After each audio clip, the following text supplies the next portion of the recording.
Yeah, it's impacted us significantly, Courtney. As you mentioned, we are a U.S. manufacturer and we plan to stay that way. Our biggest obstacle right now really is the products that are coming in from offshore. And being here on the West Coast, we buy metal. And metal right now, between stainless steel and aluminized metal, has increased significantly. The 25% tariff that come into play really has upped our cost of manufacturing about 39%. So it's extremely difficult for us to make sure that we remain competitive with the products that are coming in from overseas as a finished goods. And in those cases, there is no tariff on those. So what are you doing? How are you managing? Are you having to pass along those costs? And if so, are customers pushing back? Yes, well, we have to have obviously a price increase. We did have a price increase on our indoor products beginning July 1st. But in reality, we are taking slimmer margins, as are our distributors and our dealers that sell the product.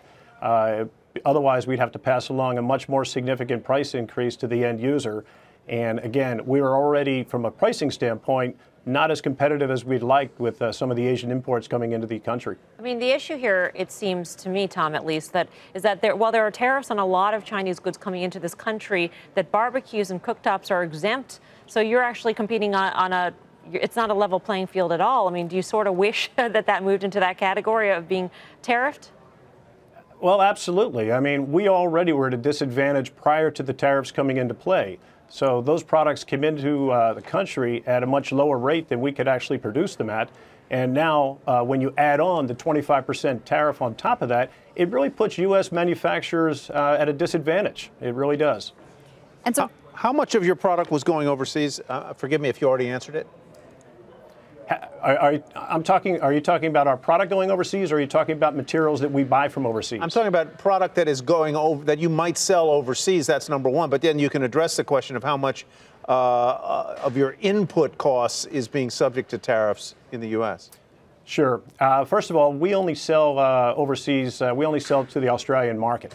Okay. So that's our main course of business overseas there. But the impact that obviously this tariff had on us is significant, and it's significant to all manufacturers like us that produce in the United States. Just to give you an example, if this helps you at all, we produce a series of ranges, a 30, a 36, a 48, and a 60-inch range.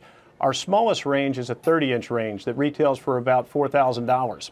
If we were to put in the price increase that we needed, the end user would end up paying anywhere between $800 and $1,000 more for the product just due to the tariffs.